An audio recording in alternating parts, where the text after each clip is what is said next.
ঈদে মোটরসাইকেলে বাড়ি ফিরতে মুন্সিগঞ্জের টোল প্লাজায় ভিড়, রেলেও ঘরমুখো মানুষ। আকাশপথে নেই বাড়তি চাপ, রাজনীতিক থেকে সরকারি কর্মকর্তা অনেকেই এড়িয়ে চলছেন এয়ারপোর্ট। একটা গ্রুপ অফ পিপল তারা আসলে এয়ার ট্রাভেলটা করছে না। ফ্যামিলি প্যাসেঞ্জার যারা আছে তারা আসলে স্কুল বন্ধ থাকার কারণে তারা সারা মাস ধরে আসলে যাওয়ার প্রবণতাটা আছে।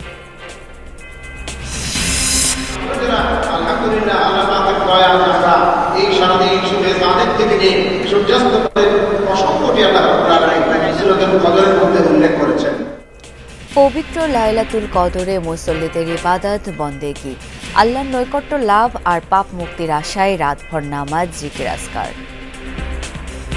যত আমল আছে সমস্ত আমলগুলি আল্লাহ পাক কবুল মঞ্জুর করে নেন। সকল মুসলিম অমুসলিম সবাই যেন মিলেমিশে থাকতে পারি। আল্লাহ পাক সকল কবরবাসীর কবর আযাব মাফ করে দেয়। এই রাতের মধ্যে দোয়া কবুল হয়, এই জন্য আমরা আজকে দোয়া করার জন্য আসছি। সরকার উৎখাত ষড়যন্ত্রের অভিযোগে শেখ হাসিনা সহ ৭৩ জনের নামে রাষ্ট্রদ্রোহিতার মামলা, অনলাইন মিটিংয়ে গৃহযুদ্ধের হুমকি, সিআইডিকে তদন্তের নির্দেশ।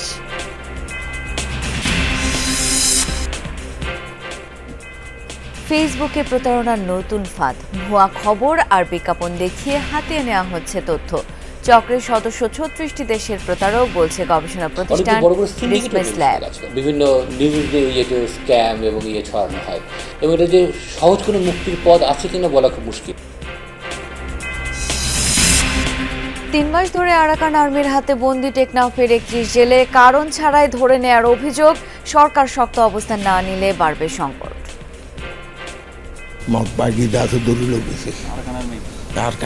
খোঁজখবর না পায়, খালি আহদা হুদু মাসিনে হদে বর্মাত আছে হর। আরাকান আর্মির প্রতিনিধিরা তাদেরকে আটক করে নিয়ে যায়। আমরা প্রতিনিয়ত চেষ্টা করছি আলোচনা সাপেক্ষে মধ্যস্থতার মাধ্যমে এদেরকে ফিরিয়ে আনা। যুদ্ধবিরতি ভেঙে টানা ১১ দিনের মতো গাজায় অভিযান চালাচ্ছে ইসরায়েল। ঘরবাড়িতে নির্বিচারে গোলাবর্ষণ, প্রাণহানি ছাড়িয়েছে ৮৫৫।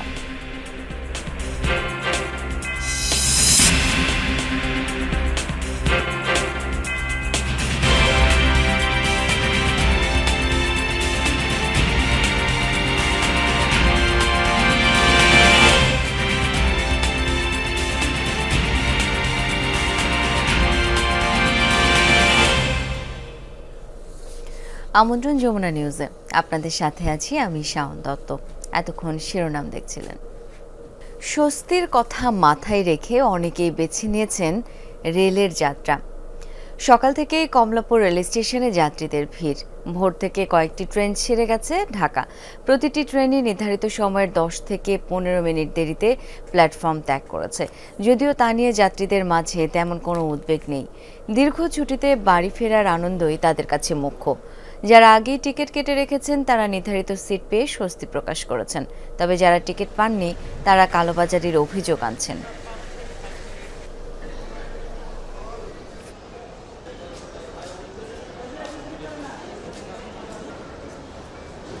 আমার কোনো ঝামেলা নেই, আমি সিট পাইছি। আমি 10 দিন আগে সিট কাটছিলাম, 10 দিন অনলাইনে আমি সিট পাইছি। আমার কোনো সমস্যা হচ্ছে না। খুব কষ্ট করে হলেও বাড়ি যাচ্ছি, যেহেতু ঈদের খুব অল্প কয়দিন ছুটি পেয়েছি। যাই হোক না, রিটার্নে বাড়ি যেতে হবে। খুব আনন্দ লাগতেছে, খুব ভালো লাগতেছে। দর্শক, রেল যাত্রার খবরাখবর জেনে নেব। যুক্ত হচ্ছেন সহকর্মী তানভীর সিদ্দিক টিপু, রয়েছেন কমলাপুর স্টেশনে। টিপু, ট্রেনে ঈদযাত্রার চিত্র কেমন দেখছেন এই সকালবেলা, জানাবেন। ট্রেনে ঈদযাত্রা কিন্তু বেশ জমজমাটভাবেই চলছে। সকাল থেকেই বেশ কয়েকটি ট্রেন ছেড়ে গিয়েছে এবং বেশ কিছু মজার দৃশ্য আমরা দেখতে পাচ্ছি। আসলে কিছুক্ষণ আগে তিস্তা এক্সপ্রেস ছেড়ে গিয়েছে দেওয়ানগঞ্জের উদ্দেশ্যে, এবং আমরা সেখানে দেখলাম যখনই গার্ডের সিটি বাজলো তখন কিন্তু ট্রেনের মধ্যকার যারা ছিলেন, যাত্রীরা ছিলেন, এবং ট্রেনের উপরেও অনেক যাত্রী আমরা দেখেছি, তারা সবাই একসাথে করতালির মাধ্যমে হর্ষধ্বনি দিয়ে উঠলেন এবং সবাই একসাথে, অর্থাৎ তাদের যে ঈদ যাত্রা সেটি যে শুরু হয়েছে সেটি কিন্তু তারা তাদের আনন্দ প্রকাশের মধ্য দিয়ে জানিয়ে দিলেন যে তারা বাড়ি ফিরছেন, ঘরে ফিরছেন। এবং সকাল থেকে বেশ কয়েকটি ট্রেন কিন্তু ছেড়ে গিয়েছে এবং প্রত্যেকটি ট্রেনই প্রায় 15 থেকে 20 মিনিট তাদের যে নির্ধারিত সময় ছিল ট্রেনগুলো, সেই নির্ধারিত সময়ের বেশি পরে ছেড়েছে এবং সেই ট্রেনগুলো কিন্তু এবং এই মুহূর্তে আমরা যে ট্রেনটির আপনারা দেখতে পাচ্ছেন এটি মহুয়া একটি কমিউটার ট্রেন, মহুয়ার কমিউটার ট্রেন, এবং এটি ছেড়ে যাবে মোহনগঞ্জের উদ্দেশ্যে 8:15 নাগাদ, এবং 8টা নাগাদ কিন্তু খুলনার উদ্দেশ্যে সুন্দরবন এক্সপ্রেস ছেড়ে যাওয়ার কথা ছিল, কিন্তু এখনও সেইটি ছেড়ে যায়নি। আশা করছি আর কিছুক্ষণ পরে হয়তো সেটিও ছেড়ে যাবে। এবং আমরা যারা রেলওয়ে পুলিশ রয়েছে, রেলের নিরাপত্তা বাহিনীর সদস্যরা রয়েছে, তারা কিন্তু ট্রেনের উপরে যেসব যাত্রী উঠেছেন তাদেরকে সরিয়ে দেওয়ার চেষ্টা করছেন, কিন্তু খুব একটা লাভ হচ্ছে না। যাত্রীরা এক পাশ থেকে আরেক পাশে যেয়ে বসে পড়ছেন এবং তারা চেষ্টা করছেন যে যাতে ট্রেনের উপরে অর্থাৎ ট্রেনের ছাদে যেন কোনো যাত্রী যাতায়াত না করে, ফলে একটি নির্বিঘ্ন এবং নিরাপদ ঈদ যাত্রা কিন্তু নিশ্চিত করতে চাইছে বাংলাদেশ রেলওয়ে। শাওন। টিপু, অনেক ধন্যবাদ আপনাকে। দর্শক, এ পর্যায়ে চলে যাব পদ্মা সেতু এলাকায়। সেখানে অপেক্ষা করছেন আরেক সহকর্মী আরাফাত রায়হান সাকিব, কারণ ভোর থেকে ঢাকা মাওয়া এক্সপ্রেসওয়েতেও ঘরমুখো মানুষের প্রচণ্ড চাপ রয়েছে, বিশেষ করে মোটর সাইকেলে বাড়ি ফিরছেন বহু মানুষ। সাকিব, সেতুর টোল প্লাজায় মোটর সাইকেলের চাপ কেমন দেখছেন? যানজট নিরসনে কোনো বিশেষ ব্যবস্থা কি গ্রহণ করা হয়েছে? দেখুন, রীতিমতো আসলে উপচে পড়া ঢল এই মুহূর্তে মাওয়া বাজার অভিমুখে, এবং শত শত নয় হাজার হাজার মোটরসাইকেলের উপস্থিতি রয়েছে। এবং এই যে যত দূর চোখ যায় এখান থেকে একবারে টোল প্লাজা পর্যন্ত, সেখানে পুরোটাই কিন্তু মোটরসাইকেল দিয়ে ভরা রয়েছে, এবং একই সাথে কিন্তু সারি সারি ব্যক্তিগত যানবাহন, গণপরিবহন রয়েছে। অর্থাৎ যে এই যে ঈদ যাত্রাকে কেন্দ্র করে কিন্তু এখানে কিন্তু যানবাহনের একটি দীর্ঘ সারি তৈরি হয়েছে, এবং একটি গড়মুখো মানুষের কিন্তু ঢল রয়েছে। এবং আমরা সকাল থেকেই দেখছিলাম যে এখানের যে 6টি বুথ দিয়ে কিন্তু ব্যক্তিগত যানবাহন, গণপরিবহন পাড়ি দিচ্ছে, এবং সকাল থেকে একটি বুথ দিয়ে কিন্তু মোটরসাইকেল পাড়ি দিলেও পরবর্তীতে যেহেতু আসলে মোটরসাইকেলের আধিক্য বেড়েছে, সেক্ষেত্রে এই মুহূর্তে 2টি বুথ দিয়ে কিন্তু মোটরসাইকেল যুগে কিন্তু যানবাহন কিন্তু পারাপার করা হচ্ছে। এবং আপনি যে বিষয়টি জানতে চেয়েছেন যে কোনো ধরনের ব্যবস্থা নেওয়া হয়েছিল কিনা, আমরা আসলে আমরা এখানে যে সংশ্লিষ্ট হাসারা হাইওয়ে থানা এবং ট্রাফিক পুলিশের সাথে কথা বলেছিলাম, তারা যেমনটি বলছিলেন যে তাদের পক্ষ থেকে কিন্তু সর্বাত্মক প্রচেষ্টা ছিল এখানের আসলে পরিস্থিতি নিয়ন্ত্রণের জন্য। কিন্তু আজ সকালে কিন্তু একই সাথে একেবারে শত শত মোটরসাইকেল এসেছে, যেহেতু আজকে শুক্রবার ছুটির প্রথম দিন, সেক্ষেত্রে কিন্তু আসলে সবে কদরের নামাজ শেষে সেহরি খেয়ে অনেকে রওনা হয়েছে ঢাকা থেকে দক্ষিণবঙ্গের দক্ষিণ পশ্চিমাঞ্চলের বিভিন্ন জেলার অভিমুখে। সেক্ষেত্রে কিন্তু আসলে একসাথে বিপুল পরিমাণ যানবাহন চলে আসার কারণে কিন্তু এই যে হিমশিম একটি পরিস্থিতি সেটি তৈরি হয়েছে। এবং এখানের যে বুথগুলো রয়েছে সেখানে কিন্তু প্রতি মিনিটে 5 থেকে 6টি করে মোটরসাইকেল পারাপার করা হচ্ছে। অর্থাৎ এই যে বিপুল পরিমাণ মোটরসাইকেলের বিপরীতে যে টোল বুথ দিয়ে পারাপার কিংবা টোল আদায়ের সেটিতে কিন্তু আসলে একটু সময় ক্ষেপণ হচ্ছে। সেটি নিয়ে কিন্তু এখানের যারা উপস্থিতি রয়েছে এবং যানবাহন এবং যাত্রীরা রয়েছে, তারাও কিন্তু বলছে যে ঢাকা থেকে আসার পথে খুব একটি বিড়ম্বনা না হলেও কিন্তু এই মুহূর্তে কিন্তু মোটরসাইকেলে আসা এই যে টোল বুথের সামনের কিন্তু মানুষদের কিন্তু কিছুটা দেখা যাচ্ছে ভোগান্তির মধ্যে পড়তে হচ্ছে, এবং একই সাথে অন্যান্য যেসব যানবাহন রয়েছে সেগুলো কিন্তু পর্যায়ক্রমে পদ্মা সেতু পাড়ি দিচ্ছে। এই ছিল এখনকার মতো সর্বশেষ। শাওন। সাকিব, ধন্যবাদ আপনাকে। এ পর্যায়ে চলে যাব হোসেন আলী বাবুর কাছে। তিনি এখন রয়েছেন গাজীপুরের চন্দ্রায়। বাবু, ঢাকা টাঙ্গাইল মহাসড়কে তো গত রাতে বেশ কয়েকটি পয়েন্টে যানজট ছিল, এখনকার পরিস্থিতি কেমন দেখছেন? সকাল থেকে আসলে ঢাকা টাঙ্গাইল মহাসড়কের যে চন্দ্রামোড়, সেই চন্দ্রামোড়ে বেশ চাপ রয়েছে যাত্রী এবং গাড়ির। একটু যদি দেখাতে চাই যে ঢাকা টাঙ্গাইল মহাসড়কের যে চন্দ্রামোড়, সেই চন্দ্রামোড়টাতেই একেবারেই গাড়ির দীর্ঘ সারি, দীর্ঘ লাইন রয়েছে, দীর্ঘ জটলাও রয়েছে। সেখানে কিন্তু আসলে যাত্রীরা যে জায়গাতে আসলে কাউন্টারগুলোতে দাঁড়াবে সেখানে কিন্তু আসলে দাঁড়িয়ে আছে, কোনো গাড়ি পাচ্ছে না পাওয়ার ফলে আসলে এখান থেকে প্রায় অনেকটুকু হেঁটে তারা অনেকটুকু যেয়ে তারপরে গাড়িতে উঠতে হচ্ছে। আসলে এইখানে এই চন্দ্রা মোড়ে কোনোভাবেই আসলে গাড়ি দাঁড় করাতে দিচ্ছে না পুলিশ, কারণ এখানে দাঁড় করিয়ে যাত্রী ওঠালে আসলে জটলা যানজটের সৃষ্টি হবে। সেই যাতে যানজট সৃষ্টি না হয় সেটাকে আসলে স্বাভাবিক করার লক্ষ্যেই আসলে পুলিশ এখানে কোনো গাড়ি দাঁড় করতে চায়। একটু দেখাতে চাই যে এই পাশটাতে একেবারেই গাড়িগুলো সারিবদ্ধ হয়ে আছে, এবং যেভাবে পাচ্ছেন সেভাবেই আসলে গাড়িতে উঠে চাপে কম ভাড়ায় কিন্তু যাচ্ছেন। বরাবরের মতো কিন্তু অভিযোগ করছে যে বাড়তি ভাড়া চাওয়া হচ্ছে, সেই বাড়তি ভাড়া চাওয়ার কারণে আসলে তারা বাসে উঠতে পারছে না, তারা কিন্তু আসলে ট্রাকে পিকআপে লেগুনা উঠে যাচ্ছে। দেখতেই পাচ্ছেন যে আসলে ট্রাকে ছাদে উঠে, বাসের ছাদে উঠে মানুষ তার পরিজনদের কাছে যাওয়ার চেষ্টা করছেন। ঈদের আর মাত্র 3 দিন বাকি রয়েছে। এর মধ্যে কিন্তু গাজীপুরে প্রায় 2000 রয়েছে। 2000 শিল্প কারখানায় প্রায় 22 লাখের উপর শ্রমিক কিন্তু কাজ করেন। আর দুপুরের পর থেকে আসলে গাজীপুরের সবগুলো শিল্প কারখানা ছুটি ঘোষণা করা হবে। তারপরে আসলে এই চন্দ্রা মোড়ে ব্যাপক চাপ পড়বে, মানুষের ঢল পড়বে এবং গাড়ির চাপ পড়বে। সেক্ষেত্রে আসলে পুলিশের কাছে আমাদের কথা হচ্ছে, পুলিশ যেটা বলেছে যে আসলে এই যে চাপ পড়ার পরে তাদের এই চন্দ্রা মোড়ে কেন্দ্র করে আসলে পুলিশ বিভিন্ন পয়েন্টে রাখা। বাবু, ধন্যবাদ আপনাকে। ঈদে কর্মীদের নিয়ে উড়োজাহাজে চড়ে বাড়ি ফেরার শোডাউন নেই। সাবেক জনপ্রতিনিধি থেকে উচ্চ পদস্থ সরকারি কর্মকর্তারা এড়িয়ে চলছেন বিমানবন্দর। যোগ হয়েছে লম্বা ছুটি। এসব কারণেই এবার ঈদে প্লেনে যাত্রীর অতিরিক্ত চাপ নেই। এয়ারলাইন্স কোম্পানিগুলো বলছে ঈদের পর কক্সবাজার রুটে রয়েছে যাত্রীর চাপ। 9 মার্চ পর্যন্ত কক্সবাজারগামী প্রতিটি ফ্লাইটের টিকিট এরই মধ্যে 90% বিক্রি হয়ে গেছে। ঈদযাত্রায় ট্রেন, বাস ও লঞ্চে উপচে পড়া ভিড়, এটি দেশের নিয়মিত চিত্র। গত কয়েক বছর ধরে এই তালিকায় যুক্ত হয়েছে বিমানপথ। চলতি বছর বাংলাদেশ বিমান, ইউএস বাংলা, নভো ও এয়ার এস্টার প্রস্তুত রয়েছে যাত্রীদের চাপ সামাল দিতে। প্রস্তুতি থাকলেও অতিরিক্ত যাত্রীর চাপ এখনো দেখছে না বিমান কোম্পানিগুলো। পরিবর্তিত রাজনৈতিক পরিস্থিতির কারণে টিকিট বিক্রির হার কিছুটা কমেছে বলে জানান তারা। ফিনান্সিয়াল একটা ব্যাপার তো রয়েই গেছে, তার চেয়ে বড় কথা হচ্ছে একটা গ্রুপ অফ পিপল তারা আসলে এয়ার ট্রাভেলটা করছে না বিকজ অফ আসলে আমি বলবো দেখেন এয়ারপোর্ট কেন্দ্রিক যারা লাস্ট গভর্নমেন্টে যারা রিপ্রেজেন্ট করেছে তারা আসলে বিভিন্ন ধরনের মামলা টামলা বিভিন্ন ধরনের বাস্তবতাগুলোকে ফেস করে আসলে এয়ারপোর্টে গেলে হয়তো অনেকে অ্যারেস্ট হয়েছেন কিংবা বিভিন্ন সময় দেখেছে। এটার জন্য অনেকে আসলে এয়ারপোর্ট কেন্দ্রিক মুভ করছে না। সাথে সাথে ফ্যামিলি প্যাসেঞ্জার যারা আছে তারা আসলে স্কুল বন্ধ থাকার কারণে তারা সারা মাস ধরে আসলে যাওয়ার প্রবণতাটা আছে। প্রতিবার ঈদ এলেই নাগালের বাইরে চলে যায় বিমানের টিকিটের দাম। যাত্রী চাপে অতিরিক্ত ফ্লাইটের ঘোষণা আসে এয়ারলাইন্সগুলো থেকে, তবে এবার নেই তেমন তোড়জোড়। টোটাল ফ্রিকোয়েন্সি 16টাই আছে আমাদের রেগুলার যে স্কেজুয়াল, কিন্তু আমি একটু স্ট্র্যাটেজিক অ্যাডজাস্টমেন্ট আছে। সেখানে সৈয়দপুর, যশোর এবং রাজশাহীতে একটা করে এক্সট্রা ফ্লাইট, ওই হিসাবে যদি কক্সবাজার কমিয়ে যশোর, সৈয়দপুর এবং রাজশাহীর ফ্লাইট বাড়ানো বলি, এক্সট্রা ফ্লাইট। অন্যান্য রুটে যাত্রীর চাপ কম থাকলেও ঈদের আগে বরাবরের মতোই চাহিদার শীর্ষে রয়েছে ঢাকা সৈয়দপুর রুটের টিকিট।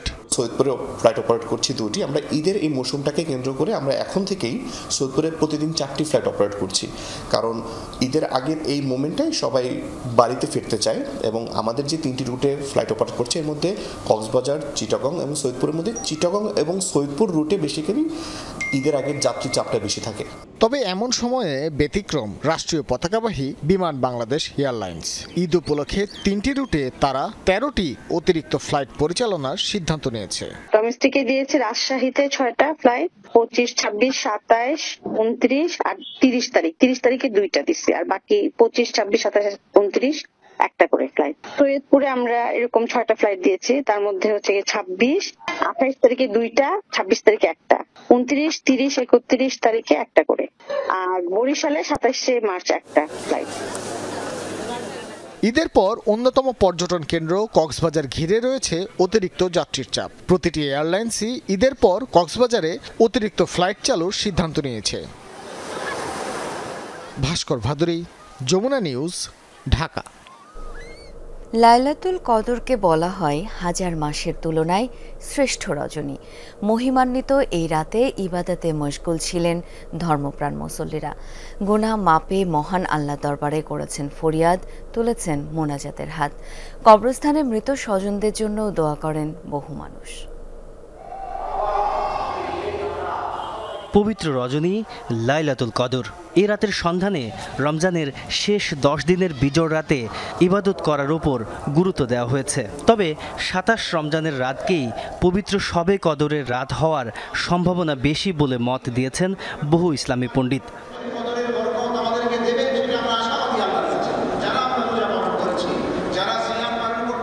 পবিত্র পবিত্র এই রজনীতে মহান আল্লাহর নৈকট্য লাভের আশায় ইবাদতে মশগুল মুসল্লিরা। তারাবির নামাজের পর নফল নামাজ, কোরআন তিলাওয়াত আর জিকির আজকার করেন তারা। এ রাতেই নাজিল হয়েছিল পবিত্রতম ধর্মগ্রন্থ আল কোরআন, তাই এই রাতে ইবাদতের রয়েছে বিশেষ ফজিলত। পরিবেশ অনেকটাই আলহামদুলিল্লাহ আমাদের অনুকূলে, যার কারণে মানুষ স্বতঃস্ফূর্তভাবে শবে কদরের নামাজের জন্য বাইতুল মুকাররম সহ সারা বাংলাদেশের মসজিদগুলোতে আনন্দ উৎসব পরিবেশে তারা নামাজ পড়ছে। সেহরি ইফতার সুন্দরভাবে করেছে যেন ঈদটাও সুন্দরভাবে পালন করতে পারে। মহান আল্লাহ তাআলা লাইলাতুল কদরের রাতকে দিয়েছেন অনন্য মর্যাদা। এ রাতে আল্লাহর বিশেষ রহমত ও নিয়ামত বর্ষিত হয়। রহমতের আশায় বান্দার ফরিয়াদ গুনাহ মাফের।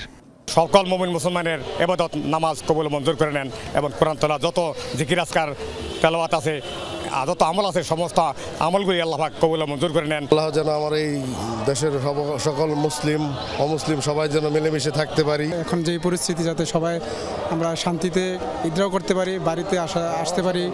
যাদের প্রিয়জন দুনিয়া ছেড়ে চলে গেছেন তাদের আত্মার মাগফিরাত কামনায় অনেকেই ছুটে যান কবরস্থানে। দুহাত তুলে আরজি জানান গুনাহ মাফের।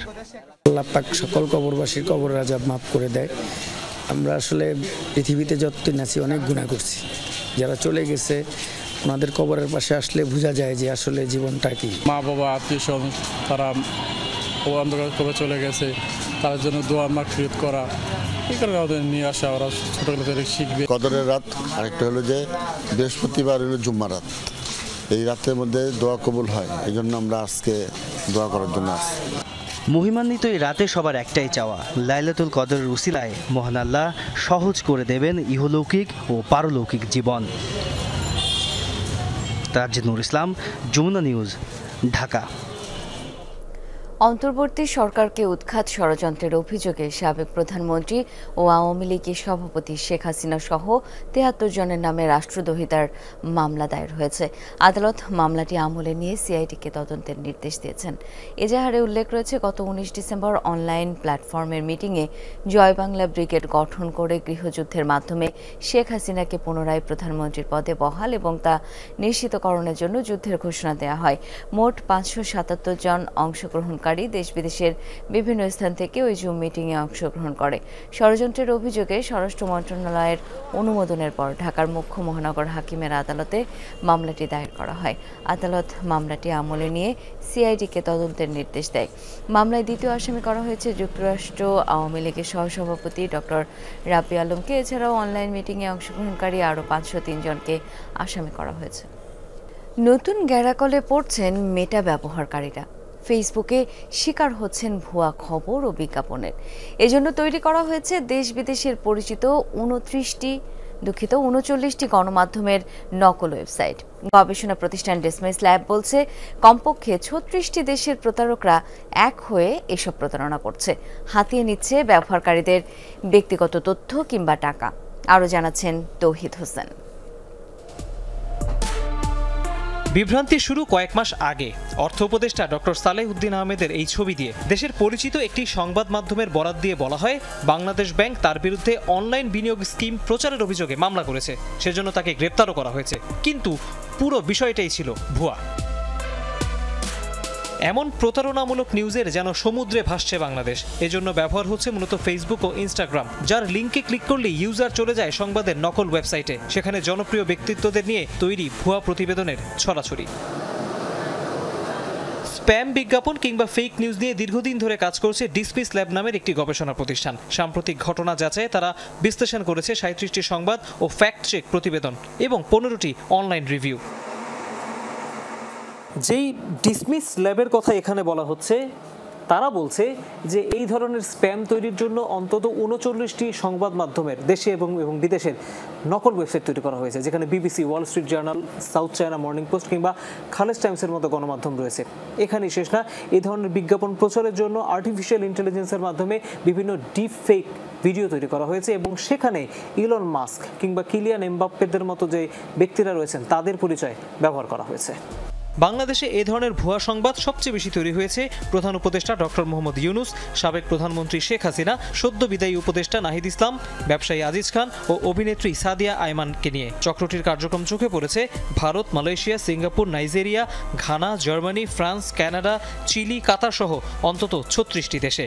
অনেকগুলো বড় বড় সিন্ডিকেটের পিছনে কাজ করে, যেমন খুব ছোট ব্যক্তিগত পর্যায়ে কেউ করে, আবার অনেক বড় বড় সিন্ডিকেট আছে যারা গ্লোবালি এই কাজগুলো করে, আবার অনেক ক্ষেত্রে পলিটিক্যাল মোটিভেশন থেকে এক দেশ থেকে অন্য দেশের বিভিন্ন নিউজ দিয়ে স্ক্যাম এবং ছড়ানো হয়। সো এই বিষয়টা খুব বহুমাত্রিক একটা জায়গায় পৌঁছে গেছে এবং এটা যে সহজ কোনো মুক্তির পথ আছে কিনা বলা খুব মুশকিল। শুধু ভুয়া সংবাদ ও বিজ্ঞাপন তৈরি করেই ক্ষান্ত হয়নি এসব প্রতারক। সামাজিক মাধ্যমে পেইড বিজ্ঞাপন ব্যবহার করে এসব ভুয়া সংবাদ ছড়ানো হচ্ছে। ব্যবহারকারী যখনই ক্লিক করেন তখন অনেক সময় তাদের বিভিন্ন ওয়েবসাইটে অর্থ লগ্নিরও লোভ দেখানো হয়। সেখানে কেউ একবার লগ ইন করলেই ব্যক্তিগত ও আর্থিক তথ্য চলে যায় স্ক্যামারদের হাতে। অনলাইন বিনিয়োগ নিয়ে অতি আগ্রহ থাকায় সহজে এসব প্রতারণার ফাঁদে ধরা দিচ্ছে বাংলাদেশ, ভারত, ফিলিপাইন ও আফ্রিকার কিছু দেশের মানুষ। আমাদের ছেলেমেয়েদের গেম অ্যাডিকশন, এটা প্রায় প্রত্যেকটা বাসার ভিতরে আছে। এই অ্যাডিকশনকে ব্যবহার করে এই ছোট ছেলে মেয়েদেরকে এক ধরনের ট্র্যাক করা হচ্ছে এবং সেই ট্র্যাক করে তাদের মাধ্যমে তাদেরকে দিয়ে তাদের বাবা মার ক্রেডিট কার্ডের নাম্বার নিয়ে নেওয়া এবং তাদেরকে একটা হুমকি হতে ফেলা। এবং আমেরিকাতে দেখা গেছে অনেকগুলো বাচ্চা সুইসাইড করেছে গত কয়েক বছরে, এবং যাদেরকে প্রতারণা করা হয়েছে ফিলিপিন থেকে। যেসব ভুয়া অ্যাকাউন্ট কিংবা পেজ ব্যবহার করে এসব বিজ্ঞাপন প্রচার হচ্ছে, ইতোমধ্যে তেমন কয়েক লাখ অ্যাকাউন্ট বন্ধ করে দিয়েছে ফেসবুক। তৌহিদ হোসেন, যমুনা নিউজ, ঢাকা। আরাকান আর্মির হাতে প্রায় 3 মাস ধরে বন্দী টেকনাফের 31 জেলে। ভুক্তভোগী পরিবারগুলো বলছে কোনো কারণ ছাড়াই সাগর বা নাফ নদী থেকে বাংলাদেশি জেলেদের ধরে নিয়ে যাচ্ছে। বিজিবি সহায়তায় মাঝে মাঝে কিছু বন্দীদের ফেরত আনা গেলেও সশস্ত্র গোষ্ঠীটির হাতে এখনও বন্দী অনেক জেলে। কক্সবাজারের সহকর্মী এহসান আল কুতুবিকে সাথে নিয়ে মনিরুল ইসলামের রিপোর্ট। ক্যামেরায় ছিলেন আল আমিন তালুকদার। টেকনাফের শাহপুরীর দ্বীপের ডেইলপাড়া মৎস্যজীবী যুবক বেলালের বাড়িতে যমুনা টেলিভিশনের টিম। খবর পেয়ে এক এক করে আসতে থাকে বেশ কয়েকটি পরিবার, যাদের কোনো না কোনো সদস্য এখনও মিয়ানমারে বন্দী আরাকান আর্মির হাতে। এই ডেইলপাড়াতেই 15 পরিবারের সন্ধান মেলে যাদের সন্তানকে আটকে রেখেছে মিয়ানমারের সশস্ত্র গোষ্ঠীটি। ভুক্তভোগীরা জানান, এ মাসের শুরুর দিকে সাগরে মাছ ধরতে যাওয়ার পর থেকে কোনো যোগাযোগ নেই পরিবারের সাথে। 15 মার্চ বিজিবির সহায়তায় বেশ কিছু জেলে ফেরত আসার পর তারা জানিয়েছে এখনও 31 জেলে বন্দী আছে আরাকান আর্মির হাতে। মগবাগি আছে না বর্মার, মগবাগি দাসে দৌড়ি লোক গেছে আরাকান আর্মি। 26 জন লোক আসছিল ওখান থেকে মায়ানমার থেকে। এদের দিকে খবর পাইছি এরা ওখানে আছে। তো তখন একটা নিখোঁজ দরখাস্ত দিয়েছিলাম, ওখানে ওই লোকগুলো আসে না, একসাথে ধরছিল বহুত। খোঁজ খবর না পাই, খালি আহদা হুদু মানুষ চিনে হদে বর্মাত আছে হর। মার্চ মাসের মাঝামাঝি যে 26 জেলেকে ফেরত আনে বিজিবি, তাদের মধ্যে অধিকাংশই শাহপুরীর দ্বীপ এলাকার। আমাদের সাথে দেখা হয় ফিরে আসা কয়েকজনের সাথে। তাদের নির্দিষ্ট ক্যাম্পে নিয়ে যায় এবং ভালোভাবে রাখে। ভালোভাবে রাখছে, আমাদেরকে রুম দিছে ভালো। ওখানে আমাদের শাহপুর দ্বীপের এই এক ট্রলারের 9 জন আর এক ট্রলারের 6 জন। তো ফ্যামিলির টেনশনে ছিলাম আর কি। আমরা কিন্তু ওখানে কোনো ধরনের হয়নি, একদম ভালো ছিলাম। আসলে কি জেলেদের ধরে নিয়ে জামায়া ধরে রাখে আরাকান আর্মি? সত্যটা বেরিয়ে আসে এক ট্রলার মালিকের কাছ থেকে। অনেকের কাছেই শুনছি ওরা নাকি অনেক কষ্টের মধ্যে থাকে, দিনে এক বেলা ভাত দেয় কাঁঠাল দিয়ে। শুধু কাঁঠাল দিয়ে ভাত? জি, শুকনো কাঁঠাল। জি, আর ওদের নাকি ছবি তুলে রাখে, মানে কোনোদিন যদি আবার পাই এখানে এসে ওদের বদনাম করে তখন ওদেরকে আরও খারাপ কিছু করবে এরকম বলে রাখে। এজন্য এখানে এসে অনেকের ভালো বলতে হয়। তবে সীমান্তরক্ষী বাহিনী বর্ডার গার্ড বাংলাদেশ বলছে, যখনই জেলে আটকের খবর আসে তখনই মিয়ানমার সরকার কিংবা আরাকান আর্মির সাথে যোগাযোগ শুরু করে তারা। এখনো যারা আটক আছে তাদের দ্রুত ফিরিয়ে আনার আশা কর্মকর্তাদের। আরাকান আর্মির প্রতিনিধিরা তাদেরকে আটক করে নিয়ে যায় এবং কিছু কিছু ক্ষেত্রে দেখা যায় ভুলবশত ঘটনাগুলো আমাদের সবসময় গোচরীভূত হচ্ছে এবং আমরা প্রতিনিয়ত চেষ্টা করছি আলোচনা সাপেক্ষে মধ্যস্থতার মাধ্যমে এদেরকে ফিরিয়ে আনা। মিয়ানমারের জান্তা সরকারের সাথে সশস্ত্র গোষ্ঠীগুলোর তুমুল যুদ্ধ শুরু হলে নিরাপত্তার কারণে বেশ কয়েক মাস নাফ নদী ও সাগরের কিছু এলাকায় মাছ ধরা নিষিদ্ধ করা হয়। এবছর তুলে নেওয়া হয়েছে নিষেধাজ্ঞা। এখন সীমান্তের ওপার থেকে গুলির ভয় না থাকলেও নতুন আতঙ্ক, আরাকান আর্মি মাছ ভর্তি ট্রলার সহ জেলেদের তুলে নিয়ে যাচ্ছে। এ নিয়ে বাংলাদেশ সরকারের অবস্থান শক্ত না হলে ভবিষ্যতে সংকট আরও বাড়বে বলে মত স্থানীয়দের। মনিরুল ইসলাম, যমুনা নিউজ, কক্সবাজার। পটুয়াখালীর বাণিজ্যিক নদী বন্দরে বেড়েছে চুরি ডাকাতি সহ নানা অপরাধ। বন্দর সংশ্লিষ্টরা বলছেন, পুলিশ ফাঁড়ি দীর্ঘ ৮ মাস বন্ধ থাকায় অবনতি হয়েছে আইন শৃঙ্খলার। নিরাপত্তা জোরদারে ফাঁড়ি চালুর দাবিতে মানববন্ধন করেছে এলাকাবাসী। দ্রুতই চালুর আশ্বাস দিয়েছেন পুলিশ সুপার। পটুয়াখালীর বাউফলের বাণিজ্যিক বন্দরের একটি প্রতিষ্ঠানে সম্প্রতি দিনের আলোতে এভাবেই হানা দেয় চোরের দল। লুট করে নেয় ১২৮টি স্মার্টফোন ও নগদ ২ লাখ টাকার বেশি। সিসি ক্যামেরায় দেখা যায় মাত্র ৭ মিনিটে মূল্যবান সামগ্রী ও টাকা নিয়ে সটকে পড়ে চোরেরা। ক্যাসিগেট ছিল, ক্যাসিগেটের তালাটা ভাঙা ছিল, আর যে শাটারের যে তালাটা ছিল ওই তালাটা ভাঙা, এবং যাওয়ার সময় দেখা গেছে নতুন একটা তালা লাগাই গেছে। কয় টাকা তুমি কইয়ে দাও, ৫০০ টাকা কইতেছে, আর ৯ জন আর ১২ যাত্রী ৪জনের টাকা সে আবার ঠিক আছে ৫০০টাই লইয়ে যাবে। গেল ৫ আগস্ট সরকার পতনের পর থেকেই কালিশুরি বন্দরে বেড়েছে চুরি ডাকাতি। ব্যবসায়ীরা বলছেন, নিরাপত্তার দায়িত্বে থাকা পুলিশ ফাঁড়িটি দীর্ঘ ৮ মাস বন্ধ থাকায় বেড়েছে অপরাধের ঘটনা। নিরাপত্তাহীনতায় বন্দরের ব্যবসায়ী ও এলাকাবাসী। দিনের পর দিন খালি এটা চুরি ওইটাও চুরি, এখন দোকান চুরি হয়েছে, আজকে এরকম আরো অনেক চুরি হইতেছে, সব তো আর প্রকাশ হয় না। কাকতালীয় ভাবে কেমন যেন মানুষকে জিম্মি করে অনেক কিছু নিয়ে যাচ্ছে। আসলে এটার জন্য নিরাপত্তা দরকার। যদি পুলিশ থাকে তাহলে তো যে মনে একটা ভয় থাকে, আতঙ্ক থাকে যে না এই জায়গায় পুলিশ আছে, আমরা এই জায়গায় কিছু করতে পারতেছি না। আমরা নিরাপত্তার চরম সংখ্যায় আছি, আমাদের পুলিশ ক্যাম্পটা খুবই জরুরি। পুলিশ ফাঁড়ি চালুর দাবিতে মানববন্ধন করেছেন ব্যবসায়ী ও স্থানীয়রা। বারবার দাবি জানিয়েও কোনো সুরাহা হয়নি বলে অভিযোগ তাদের। যেহেতু বাজারের ভিতরে এই ঘটনা ঘটছে, সেহেতু বাজারের আশেপাশে যারা আমরা আছি বা একটু দূরে রিমোট এরিয়া যারা আছে, সবাই অন্তত পক্ষে এই মানে টেনশন ফিল করতেছে যে কখন জানি কোন ন্যাক্কারজনক ঘটনা কার বাড়িতে এরকম বা ব্যবসা প্রতিষ্ঠানে ঘটে। কিছুদিন আগে সিংহাঘাটিতেও ডাকাতি হয়েছে। মোটামুটি কায়দায় চুরি ডাকাতি অ্যাভেলেবেল চলতেছে আমাদের দেশে, এটা বলার আর কোনো কিছু নাই। রাজনৈতিক পট পরিবর্তনের পর নিরাপত্তাজনিত কারণে পুলিশ ফাঁড়িটি বন্ধ করা হয়েছিল বলে জানান পুলিশ কর্মকর্তা। ফাঁড়িটি পুনরায় চালুর প্রক্রিয়া চলমান বলেও জানান তিনি।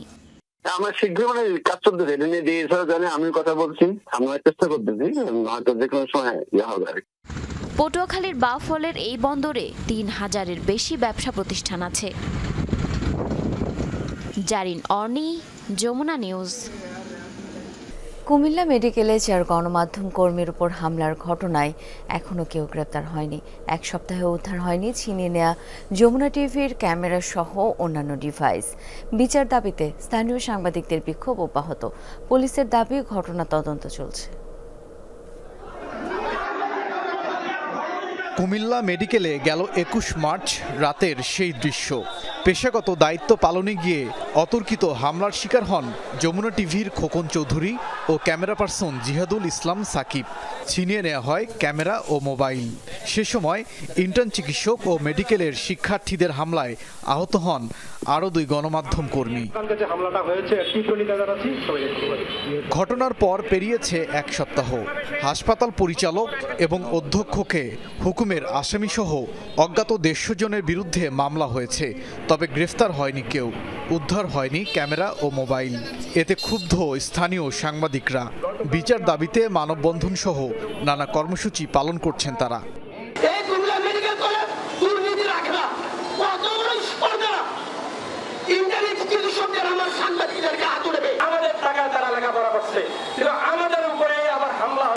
আমরা আশা করব খুব দ্রুত জেলা প্রশাসন একটি উচ্চ পর্যায়ে কমিটি করবেন, প্রশাসনিক করবেন। কিন্তু এই নতুন বাংলাদেশে কি আমরা আমাদের সংবাদ কর্মীরা এখনো মার খেতে হবে, এখনো বিচারে হীনতা সংস্কৃতি চালু থাকবে। সেদিন ভুল চিকিৎসায় 1 রোগীর মৃত্যুর অভিযোগ ওঠে। তারপরই ছড়িয়ে পড়ে উত্তেজনা। সেই মৃত্যুর কারণ এখনও জানতে পারেননি স্বজনরা। মেলেনি ময়নাতদন্ত প্রতিবেদন।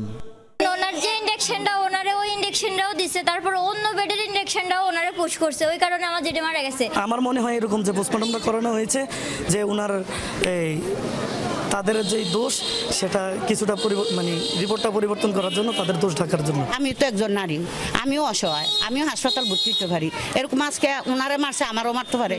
পুলিশের দাবি ঘটনার তদন্ত চলছে, তারপরই নেওয়া হবে ব্যবস্থা।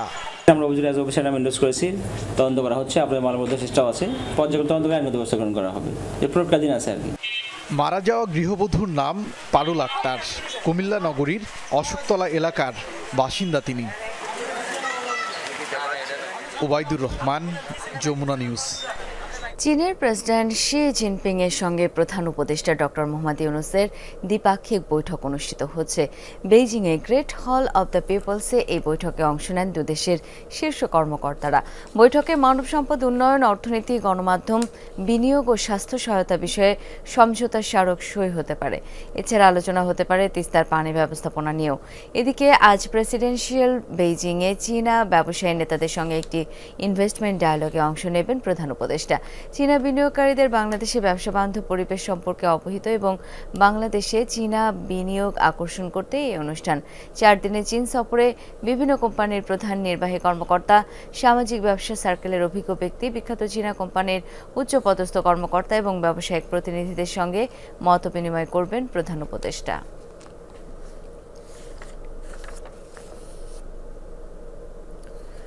গত বছর ঈদ আনন্দে স্বজনদের সাথে ছিলেন অংশীদার, অথচ সবই এবছর স্মৃতি। ছাত্র জনতার আন্দোলনে মুন্সিগঞ্জের শহীদ পরিবারগুলোই নেই ঈদের আমেজ। অনেক পরিবারে নেই ন্যূনতম আয়োজন। বিস্তারিত জানাচ্ছেন সহকর্মী আরাফাত রায়হান সাকিব। পরম মমতায় নিজ সন্তানের কবর পরিষ্কার করছেন আনিস চৌধুরী। এখানে শায়িত গণঅভ্যুত্থানে নিহত শারিক চৌধুরী মানিক 5 আগস্ট রাজধানী ঢাকায় গুলিবিদ্ধ হয়ে সে প্রাণ হারায়। গত বছর ঈদেও পরিবারের মধ্যমণি ছিলেন শারিক। তার অপূর্ণতা পুরো বাড়িতে ছড়াচ্ছে বিষাদের ছায়া। দোরগোড়ায় ঈদুল ফিতর, কিন্তু নেই কোনো আয়োজন। আমার সংসারের একমাত্র উপার্জনকারী ও ছিল, তো ওই হিসাবে ওই বেতন পাইয়া মানে আমার মার্কেটিং করত, তারপরে যেখানে যা লাগে তাই করত। মুন্সিগঞ্জের বাকি শহীদ পরিবারেও একই চিত্র। কেউ হারিয়েছেন বাবা, কেউ ভাই, আবার কেউ সন্তান। উৎসবের আনন্দ বা আমেজ কিছুই স্পর্শ করেনি এসব পরিবারকে। কত স্মৃতি, কত কষ্ট একজন মাই বলতে পারে। আমার তো আর একটা ছেলে নাই, একটা ছেলেই ছিল। গত বছর আম্মা মারা গেছিল, আমি 2 ভাই ছিলাম, বাবা 3 ভাই ছিলাম, বাবা ছিল, একসাথে আমরা ছিলাম। এবার তার ভাই নাই। গতবার ঈদ কাটাইছি আমার বাবার, প্রতি বছরই আমি গিয়ে ঈদের জামাকাপড় কিনে এনে দিই। এবার মনে হয় না ঈদ, আমরা মার্কেটে যাইও না, কাপড় আনিও না। মার্কেটে গেলে আমার বাবার কথা মনে হয় যে এবার তো আমার বাবা নাই, কার জন্য কাপড় নিব। যে কোনো প্রয়োজনে শহীদ পরিবারগুলোর পাশে থাকার আশ্বাস জেলা প্রশাসকের। শহীদ পরিবারগুলো আসলে তারা আমাদের পরিবার, আমরা সকলেই মিলে তাদের সাথে আছি। সেটা শুধুমাত্র ঈদ উদযাপন নয়, জেলা প্রশাসনের যে কোনো প্রোগ্রামে তারা সবসময় আমাদের গেস্ট হিসেবে এবং আমাদের অত্যন্ত ইম্পর্টেন্ট গেস্ট হিসেবে তারা উপস্থিত থাকবে। জুলাই আন্দোলনে জেলার 16 জন প্রাণ হারিয়েছেন। এর মধ্যে 3 জন মুন্সিগঞ্জে ও বাকি 13 জন ঢাকা ও নারায়ণগঞ্জে নিহত হন। 24-এর ছাত্র জনতার আন্দোলনে নির্মমতার সাক্ষী হওয়া এই মানুষগুলো এখন অতীত। তাদের স্বজনদের দাবি এমন বিষাদ নেমে না আসুক আর কারো পরিবারে। আরাফাত রায়হান সাকিব, যমুনা নিউজ, মুন্সিগঞ্জ। ঈদ দোরগোড়ায়, তাই শেষ মুহূর্তের কেনাকাটায় জমজমাট মার্কেটগুলো। ক্রেতাদের উপচে পড়া ভিড় সবখানে। বিপণী বিতানগুলোতে শোভা পাচ্ছে ট্রেন্ড অনুযায়ী বাহারি পোশাক। ক্রেতাদের অভিযোগ, গত বছরের তুলনায় এবার প্রতিটি পণ্যের দাম বেড়েছে কয়েক গুণ। শেষ মুহূর্তের কেনাকাটায় সরগরম বাগেরহাটের ছোট বড় বিপণী বিতানগুলো। ঈদের খুশিকে রাঙিয়ে তুলতে পছন্দের পোশাক কিনতে ব্যস্ত সব বয়সী মানুষ। ছেলেদের আকর্ষণ পাঞ্জাবি, মেয়েদের পোশাকে রয়েছে নতুনত্ব। বিপণী বিতানগুলোতে শোভা পাচ্ছে ট্রেন্ড অনুযায়ী নানা নামের বাহারি পোশাক। মানুষজনের আনাগোনা আছে প্রথম থেকেই শেষ পর্যন্ত এই পর্যন্ত অনেক মানুষ সুষ্ঠুভাবে এখানে কেনাবেচা করতে পারতেছে। পছন্দের তালিকা এই মুহূর্তে আপনার হচ্ছে পাকিস্তানি থ্রি পিসগুলো খুবই ব্যাপকভাবে চলতেছে। আর সেকেন্ড হচ্ছে আপনার আমাদের সুতির উপরে আমাদের এখানে মানুষজনের বেশি ঝোঁকটা। আমি আমার বাচ্চার জন্য একটা ফ্রক কিনছি, তারপর আরো পাজামা পাঞ্জাবি কিনবো। লালমনিরহাটে জমে উঠেছে ঈদ বাজার। শহরের মার্কেট ছাড়াও চাপারহাট, হাতিবান্ধা, পাটগ্রামের বিভিন্ন মার্কেটেও উপচে পড়া ভিড়। ক্রেতাদের অভিযোগ, গত বছরের তুলনায় এবার পণ্যের দাম বেড়েছে কয়েক গুণ।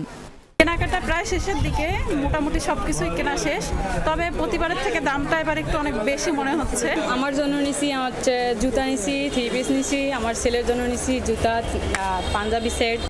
ঈদ সামনে রেখে টহল জোরদার করা হয়েছে বলে জানিয়েছে পুলিশ। ঈদ উপলক্ষে লালমনিরহাট সদর থানা এলাকার বিভিন্ন বাজারে পুলিশ মোতায়েন করা হয়েছে। প্রতিদিন আমরা চেকপোস্ট বসাচ্ছি, আইন শৃঙ্খলা আমাদের নিয়ন্ত্রণে আছে এবং ইনশাল্লাহ স্বাভাবিক থাকবে। ঈদের কেনাকাটায় ক্রেতাদের উপচে পড়া ভিড় পাবনার ফুটপাত থেকে শুরু করে বিপণী বিতানগুলোতে। সকাল থেকে রাত পর্যন্ত চলছে কেনাকাটা। 20 রোজার পর থেকে আমাদের হোলসেলের বেচাকেনা একটু বাড়ে, বেশি হয়। আর আপনার এখনো বেচতেছি, টুকটাক কাস্টমার আসতেছে, বেচাকেনা হচ্ছে। যে কোয়ালিটিগুলো জামা আসছে বাচ্চাদের, পার্টি ড্রেস, তারপরে আপনার হচ্ছে পাকিস্তানি অর্গানিক, এগুলো যেগুলো দেওয়া হচ্ছে, মোটামুটি কালেকশনগুলো অনেক ভালো আর কি। জমজমাট এই বেচাকেনা চলবে চাঁদ রাত পর্যন্ত। জারিন অর্নি, যমুনা নিউজ। ঈদের আগে শেষ মুহূর্তের কেনাকাটায় ব্যস্ত প্রবাসীরাও। ক্রেতাদের পদচারণায় মুখর বিভিন্ন দেশে বাংলাদেশি মালিকানাধীন দোকানগুলো। এবার ঈদের বেচাকেনা নিয়ে সন্তুষ্ট প্রবাসী বিক্রেতারাও। ঈদ সামনে রেখে পছন্দের পোশাক ও অন্যান্য প্রয়োজনীয় জিনিসপত্র কেনার ধুম পড়েছে। ভিড় বেড়েছে বিভিন্ন দেশে বাংলাদেশি মালিকানাধীন প্রতিষ্ঠানগুলোতে। ঈদ উপলক্ষে ইতালির বিভিন্ন শহরে বাংলাদেশি ব্যবসা প্রতিষ্ঠানে উপচে পড়া ভিড় প্রবাসীদের। বাংলাদেশের পাশাপাশি ব্যাপক চাহিদা ভিনদেশি পোশাকের। জামা, জুতো, গয়নার পাশাপাশি নিত্যপণ্য কিনতেও বাড়ছে ক্রেতাদের ভিড়। মাছ মাংসের পাশাপাশি চলছে মশলা, সেমাই সহ নিত্যপণ্যের কেনাকাটা। কেনাকাটা অলমোস্ট শেষ, এখন আসছি হচ্ছে শাশুড়ি ননদের জন্য। আমার ছোট্ট প্রচেষ্টা, আমার মতো চাহিদা, অন্যান্য আপুদের যে চাহিদা আছে এগুলো আমি সামনে নিয়ে আসতে চাই। পাঞ্জাবি ভালো সেল হচ্ছে, রেডিমেড পাঞ্জাবি ছেলেদের। আমি একদমই নতুন উদ্যোক্তা, শুরু করেছি বাংলাদেশিদের জন্য। সলিডারিটি আজি ফ্রান্স এর উদ্যোগে ফ্রান্সে আয়োজন করা হয়েছে ঈদ মেলা। এতে ক্রেতা ও দর্শনার্থীর ভিড় ছিল চোখে পড়ার মতো। বাংলাদেশের পাশাপাশি মেলায় ছিল বিভিন্ন বিদেশি প্রতিষ্ঠানের স্টল। এই মেলাতে এসে খুবই ভালো লাগতেছে, অনেক এনজয় করতেছি, অনেক ধরনের স্টল দেখতে পাচ্ছি। এখানে চশমার দোকান দেখতে পেলাম, তারপরে জামা কাপড়। একটু বৃষ্টির জন্য সকালে ডাউন ছিল, বাট আলহামদুলিল্লাহ এখন ওয়েদার অনেক ভালো, ভালো রেসপন্স, সবাই আসতেছে। আলহামদুলিল্লাহ মানে ভালো হচ্ছে, স্টাফকে অনেক ধন্যবাদ। বাংলাদেশের যে ঈদ আমেজটা তারা পেতো বাংলাদেশে থাকতে, বাংলাদেশিরা এখন ফ্রান্সে ওটা কিন্তু পায় না। কিন্তু এটা হলো সলিডারিটি আজি ফ্রান্সের উদ্দেশ্য, যাতে করে এই আমেজটাও পেতে পারে এখানেতে এসে। ঈদ উপলক্ষে মালয়েশিয়ার 1077টি স্থানে বিক্রি হচ্ছে ছোট বড় উদ্যোক্তাদের পণ্য। এছাড়াও দেশটির জনপ্রিয় শপিং মলগুলোতে প্রতিদিন সকাল থেকে রাত পর্যন্ত জমজমাট কেনাকাটা। ঈদ উপলক্ষে বেশিরভাগ দোকানে 10 থেকে 50% পর্যন্ত মিলছে ছাড়। যদি মাল পছন্দ হয়, টাকা নিয়ে তেমন একটা সমস্যা হয় না। দেখেন এখান থেকে 100 রিঙ্গিত দিয়ে একটা পাঞ্জাবি কিনে, সেটা বাংলা টাকা প্রায় 2800-3000 টাকা হয়। এদিকে কুয়েতের বাংলাদেশি মার্কেট সুক আল ওয়াতানির বিপণী বিতানগুলোতে পোশাক ও প্রয়োজনীয় সামগ্রী কিনতে ভিড় করছেন প্রবাসীদের পাশাপাশি দেশটির স্থানীয় বাসিন্দারা। ঈদ উপলক্ষে বেচাকেনা ভালো হওয়ায় উচ্ছ্বাসিত বিক্রেতারাও। আমরা এখানে যারা আছে আমাদের রুমমেট, বন্ধু বান্ধব সবাই মিলেমিশে যেভাবেই হয় আমরা একটা সুন্দর মতো পালন করার চেষ্টা করি। আছি তো ফ্যামিলির সাথে নাই, যার জন্য বন্ধু বান্ধব নিয়ে, ভাই বেড়াদা আছে, সবাই নিয়ে আমরা ঈদ আনন্দ করতেছি আর কি। প্রবাসীদের সমর্থন অনুযায়ী আমরা যতটুকু পারি অতটুকু কিনি। আলহামদুলিল্লাহ ভালোই আছি। বাংলাদেশিদের পাশাপাশি ঈদ নিয়ে উচ্ছ্বাসিত পরিবার ও প্রিয়জন থেকে দূরে থাকা প্রবাসীরাও। শেষ মুহূর্তের প্রস্তুতিতে পার করছেন ব্যস্ত সময়। সাবরিনা নুসরাত, যমুনা নিউজ। যুদ্ধবিরতি ভেঙে টানা 11 দিনের মতো গাজায় চলছে ইসরায়েলের অভিযান। গেল 24 ঘন্টায় আগ্রাসনে প্রাণ হারিয়েছেন 40 জনেরও বেশি ফিলিস্তিনি। অব্যাহত নির্বিচার বোমা বর্ষণ, ড্রোন হামলা। রাতভর জয়তুন ও রাফায় চলে হামলা। প্রাণ যায় একই পরিবারের 3 সদস্য সহ 5 জনের। নিহতদের তালিকায় রয়েছেন ওয়ার্ল্ড সেন্ট্রাল কিচেনের এক কর্মীও। 3 সপ্তাহেরও বেশি সময় ধরে উপত্যকায় কোনো ত্রাণ সরবরাহ না থাকায় শোচনীয় হয়ে উঠেছে পরিস্থিতি। মারাত্মক অপুষ্টির ঝুঁকিতে লাখো ফিলিস্তিনি, এমন শঙ্কা বিশ্ব খাদ্য কর্মসূচিত ইসরায়েলের নতুন অভিযানে প্রাণ গেছে 855 গাজাবাসীর। 1 বছরের বেশি সময় ধরে চলা হত্যাযজ্ঞে প্রাণ হারিয়েছেন 1.5 লক্ষের বেশি ফিলিস্তিনি, যার মধ্যে 17,500 শিশু। ডিসেম্বরে অনুষ্ঠিত হতে যাচ্ছে মিয়ানমারের সাধারণ নির্বাচন। এরই মধ্যে প্রস্তুতি নিতে শুরু করেছে দেশটি। বৃহস্পতিবার সশস্ত্র বাহিনী দিবসে দেয়া ভাষণে এমনটা জানান জান্তা প্রধান মিন অং লাইং। একই সাথে অবাধ, সুষ্ঠু ও নিরপেক্ষ নির্বাচনের প্রতিশ্রুতি দেন। বিজয়ীদের কাছে শান্তিপূর্ণভাবে ক্ষমতা হস্তান্তরের ঘোষণা দেন তিনি। বক্তব্যে সশস্ত্র বিদ্রোহীদের সংলাপে বসার আহ্বানও জানান জান্তা প্রধান। দাবি, মিয়ানমারের গণমানুষের আকাঙ্ক্ষা পূরণের লক্ষ্যে কাজ করছে সেনাবাহিনী। 2021 সালে গণতন্ত্র ও পন্থী নেত্রী অং সান সুচির সরকারকে হটিয়ে অভ্যুত্থানের মাধ্যমে ক্ষমতা দখল করে সামরিক বাহিনী। তখন থেকে জান্তার বিরুদ্ধে চলছে সশস্ত্র সংগ্রাম। শান্তিরক্ষী বাহিনীর আড়ালে ইউক্রেনের সামরিক হস্তক্ষেপের পরিকল্পনা করছে ব্রিটেন ও ফ্রান্স, এমন অভিযোগ তুলেছে রাশিয়া। হুঁশিয়ারি, দুদেশের এই পরিকল্পনায় রাশিয়ার সাথে সরাসরি যুদ্ধে জড়িয়ে যেতে পারে ন্যাটো। এদিকে ইউক্রেনে শান্তিরক্ষী মোতায়েনে বেশ তোড়জোড় চালাচ্ছে প্যারিস ও লন্ডন। দাবি, সেনা পাঠাতে প্রস্তুত 30টির বেশি দেশ। ইউক্রেনের নিরাপত্তা ইস্যু ও সামরিক সহায়তা বাড়ানোর লক্ষ্যে প্যারিসে মিত্রদের এই সম্মেলন। যুক্তরাষ্ট্র যখন যুদ্ধ থামাতে রাশিয়ার সাথে যোগাযোগ বাড়িয়েছে, তখন ইউক্রেনকে সাথে নিয়ে গত কয়েক মাস ধরে দফায় দফায় বৈঠক করছে ইউরোপ, যার বেশিরভাগই হয়েছে ফ্রান্স ও যুক্তরাজ্যের আগ্রহে। সম্প্রতি শান্তি চুক্তির অংশ হিসেবে ইউক্রেনে ইউরোপের শান্তিরক্ষী বাহিনী পাঠানোর পক্ষে বেশ জোরালো অবস্থান নিয়েছেন ফরাসি প্রেসিডেন্ট ইমানুয়েল ম্যাক্রন ও ব্রিটিশ প্রধানমন্ত্রী কের স্টারমার। এমনকি তাদের দাবি, 30টিরও বেশি দেশ ইউক্রেনে সেনা পাঠাতে আগ্রহী। শান্তিরক্ষী ইস্যুতে ফ্রান্স ও যুক্তরাজ্যের তৎপরতা নিয়ে এবার চাঞ্চল্যকর অভিযোগ তুলল রাশিয়া। মস্কোর অভিযোগ, ইউক্রেনে সামরিক হস্তক্ষেপ করতেই দেশটিতে সেনা পাঠানোর উদ্যোগ নিচ্ছে প্যারিস ও লন্ডন। এই পদক্ষেপ ন্যাটোর সাথে রাশিয়ার সরাসরি যুদ্ধের সম্ভাবনা প্রবল করছে বলেও দাবি তাদের। পশ্চিমারা যেটিকে শান্তি মিশন বলছে তা নিয়ে কিছু কথা বলতে চাই। আসলে এটি শান্তিরক্ষী মিশনের আড়ালে ইউক্রেনে একটি সামরিক হস্তক্ষেপের প্রচেষ্টা। এই মিশনের আড়ালে লন্ডন ও প্যারিস ইউক্রেনে সামরিক হস্তক্ষেপের পরিকল্পনা করছে। এমন কোনো পদক্ষেপের তীব্র বিরোধিতা করে রাশিয়া, যা মস্কো ও ন্যাটোর মধ্যে সরাসরি সংঘাতের ঝুঁকি তৈরি করে। বরাবরই ইউক্রেনের নিরাপত্তা নিশ্চিতে যুদ্ধ পরবর্তী পরিস্থিতিতে দেশটিতে শান্তিরক্ষী পাঠানোর কথা বলে আসছে ইউরোপ, যাতে সম্মতি দিয়েছে ইউক্রেনের প্রেসিডেন্ট ভলোদিমির জেলেনস্কিও। তবে বরাবরই রাশিয়া বলে আসছে, নিজ দেশের সীমান্তবর্তী এলাকায় বিদেশি সেনাদের উপস্থিতি মেনে নেবে না তারা। মোস্তফা মাহমুদ, যমুনা নিউজ। এই ছিল যমুনা নিউজে। এতক্ষণ সাথে থাকার জন্য সবাইকে অসংখ্য ধন্যবাদ।